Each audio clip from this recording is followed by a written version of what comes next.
You're about to learn 3 important lessons about winning tax work, particularly from current clients, so that you can win more tax work yourself. Thanks for tuning in to episode 64 of the Tax Professionals podcast. Welcome to the Tax Professionals podcast, the podcast dedicated to helping you improve your tax career. Here's your host, Jack Bonehill. Hi everyone, hope you're all doing well and are looking forward to the Christmas break. I know I am. I just need a few weeks of doing nothing taxing, no pun intended, to re-energise and get 2023 off to a good start. It's been just over a year now since I became senior manager, and I'd planned for this episode to be the lessons I've learnt in that time. I've done 2 similar episodes previously and I like doing them. I think it's because I like looking back at what's happened and how much I feel like I've improved in that time. And so I created a huge list of things I've learnt in the past year.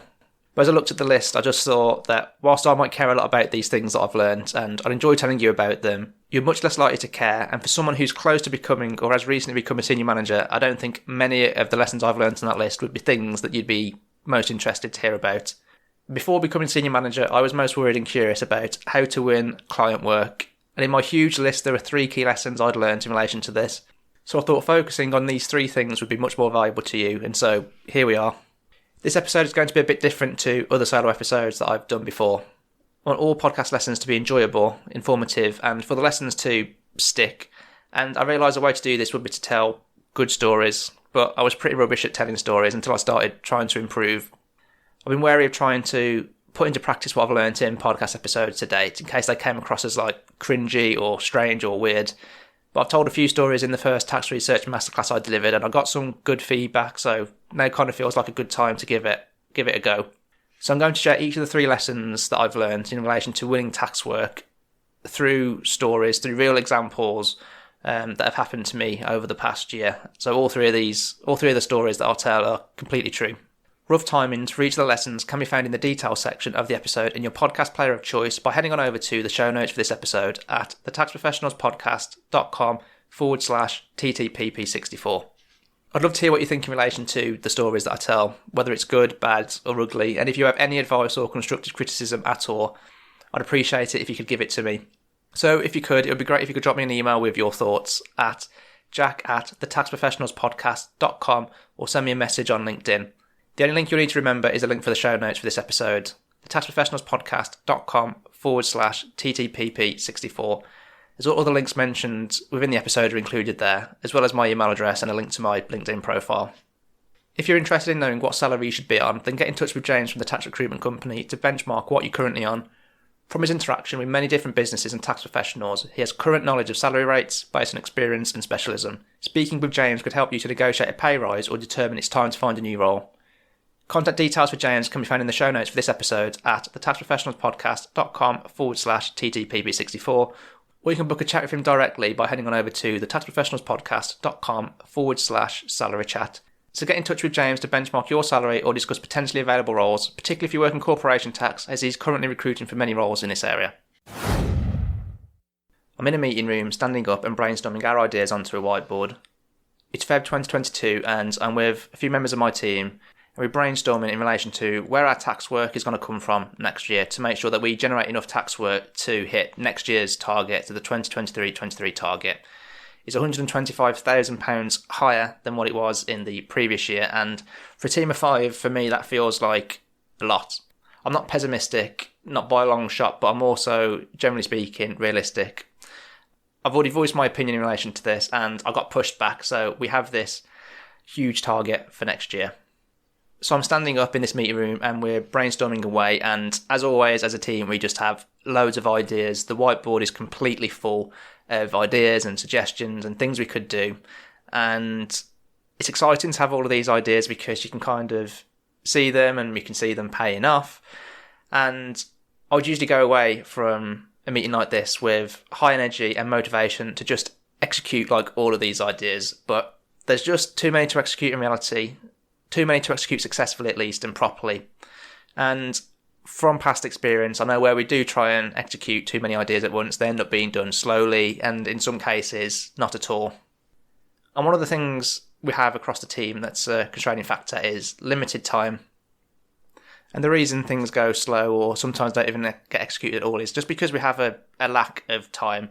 Time is always our limiting factor.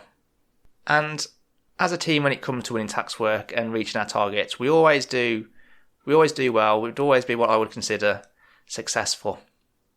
But I do think by being more selective with the ideas we carry forward, reducing the amount that we try and execute, that we could be a lot more successful. And I've kind of made it my personal mission to persuade the team to focus on less things at once and just do like a complete and thorough and strong job of all of those things.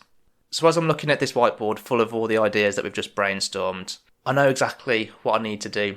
I know the team's tendency is to divide across the team and to try and do all of them, but I just know that this is going to be a bad idea. And I know I need to convince the others there that we need to focus on just a few of them, the ones where we think we're going to get like the biggest bang for our buck. And for me, I want to only be tasked with one of these things, actually, just one of them. The one that I think we're going to get the most reward from for the amount of effort that I put into it. But at the same time, I think they would think I'm being ridiculous and stupid if I suggested that I only take one of the ideas off the board. So we have a debate around which ones we are going to go forward and execute next year. And we cut down the list a lot. So we've got something that's a lot less big than what it started with, but I have to keep persuading because there's still way too many on there to execute well, in my opinion. And we get down the ideas to about 6 across the 3 of us. And responsibility for most of those ideas is sat with one person in the team. And I just think that's not a good idea because I get too busy, don't get enough time to focus on each one, but I try and continue persuading to reduce more, but with no luck. But I'm actually in luck because I've actually only been tasked with doing one of them. It is a big idea to execute, but I'm tasked with just one of them, which I feel like is a huge win for me. But now I need to execute my one BD campaign, my business development campaign, to win tax work really well.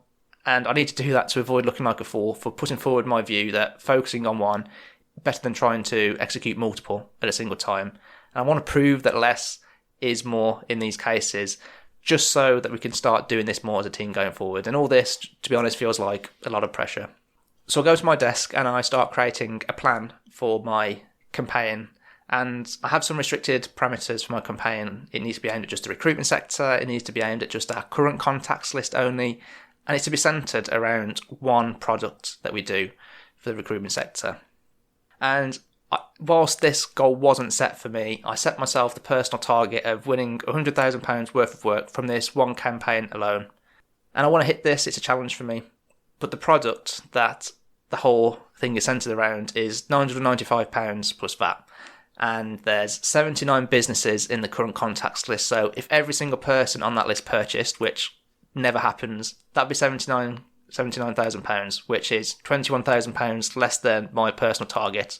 So I decide on my solution, which is basically to promote other products and upsell other products that would benefit the clients that we can talk about alongside the product that the campaign is centred around. And so I complete the plan and now it's time to execute it.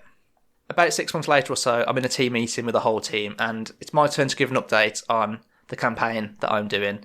It's halfway through the year of the campaign, and so far it's generated £55,000 worth of work, and there's another £20,000 or so that's likely to be won imminently.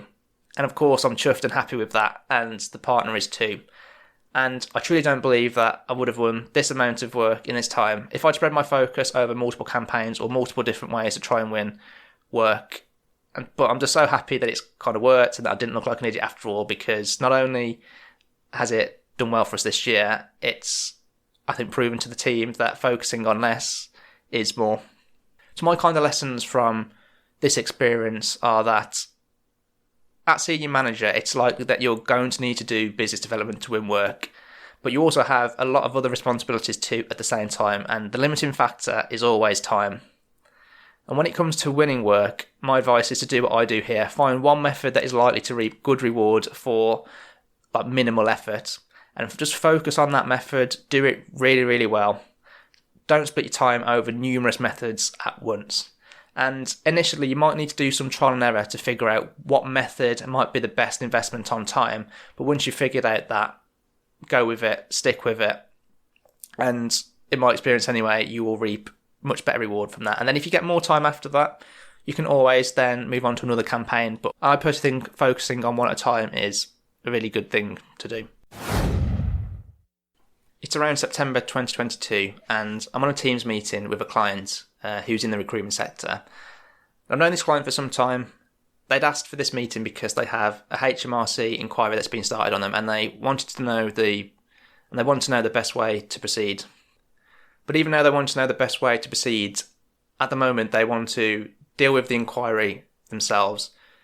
So the client's asking me a bunch of questions about what they should do, how they should approach it, and so on. There's a lot of HMRC inquiries in the sector at the moment, and we've been helping a lot of other recruitment businesses with similar HMRC inquiries.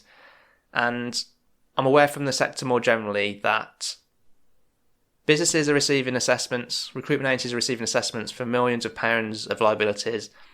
And this client's inquiry, like all the others in the recruitment sector, is being conducted by the Fraud Investigation Service, and HMRC is conducting inquiries from the Fraud Investigation Service in the recruitment sector because it sees that there's a lot of risk in this sector. It doesn't mean there's fraud necessarily.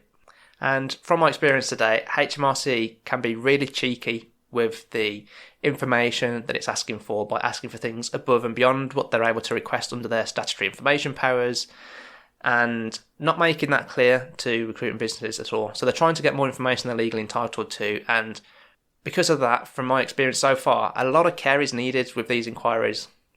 This is needed for there to be no unnecessary disputes or arguments with HMRC and to keep the inquiry to the shortest period possible.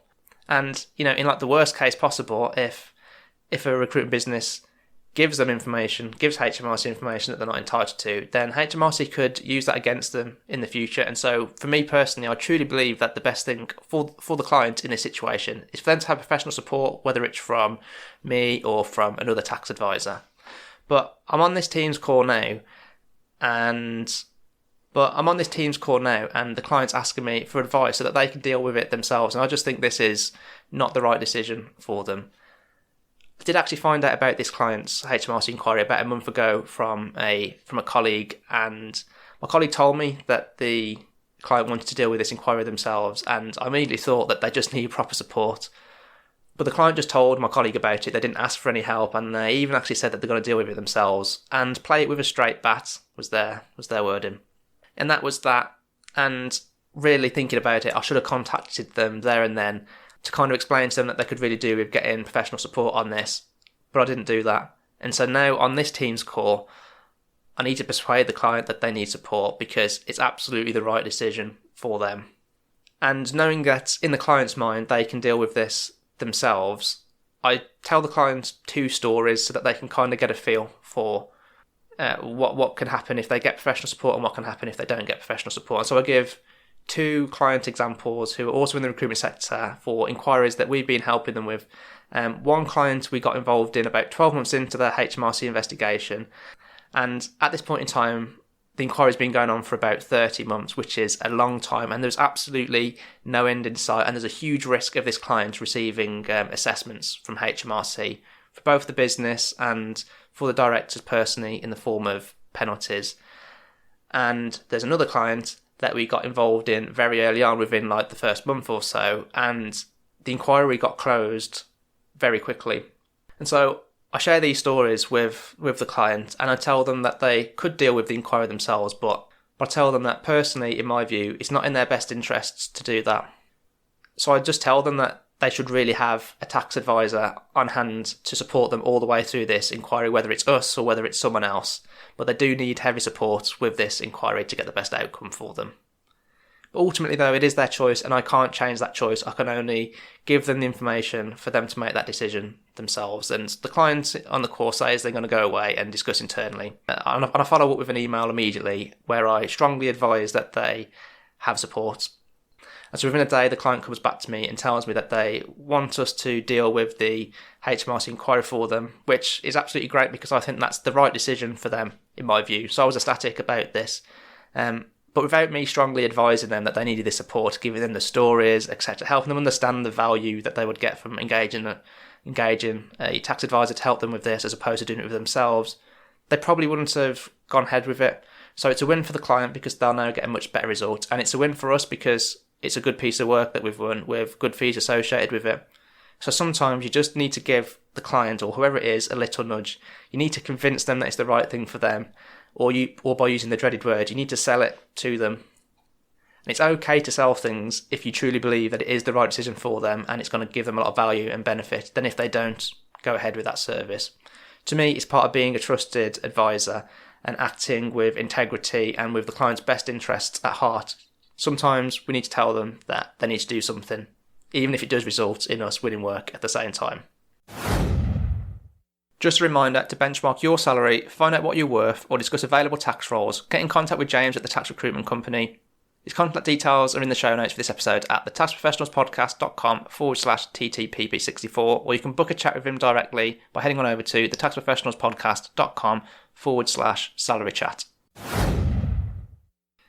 It's 2020 and I've just clicked send on an email, sending a report over to the client. The report is the outcome of an employment taxes review that I've just done, and I'm currently an assistant manager, and this is the first time that I've done such a review and a report by myself, of course with it being reviewed. But I'm proud of this work and I put a lot of effort into it. I read the client's response to my email, which says that the report is really helpful and clear, and they acknowledge the risks and the fact that they need to take some action ASAP to fix the position. And they ask us to provide them with some quotes and proposals so that they can potentially engage us to help them with correcting some of these things. And over the years, I've seen basically every single employment taxes review that I've ever been involved with be priced on the basis that it will lead to more work, and so because of that, the quote ends up being lower than it otherwise be, and that makes complete sense. When you're doing any form of review for a client, you're likely to spot issues that need correcting and other ways that you can help the client, and in order to do those things properly, the client could do with professional support. But in reality, I've never actually seen it pan out in that way. I've never seen like big pieces of work come out of the back of a review of any kind. I've seen some real small things, but nothing big anyway. But this time, I'm much more optimistic because it just feels different. The client has been so complimentary of our work to date, and they will, in a few weeks' time, provide us with a shining testimonial. So I draft the quotes and I send them over to the client, and over the next few weeks, I follow up with a few calls and emails, but I have absolutely no success in getting through to them on the phone. I do have a few responses in email from them, and then I get the important email, the one that tells me whether they're going to go ahead with the quotes or proposals or not.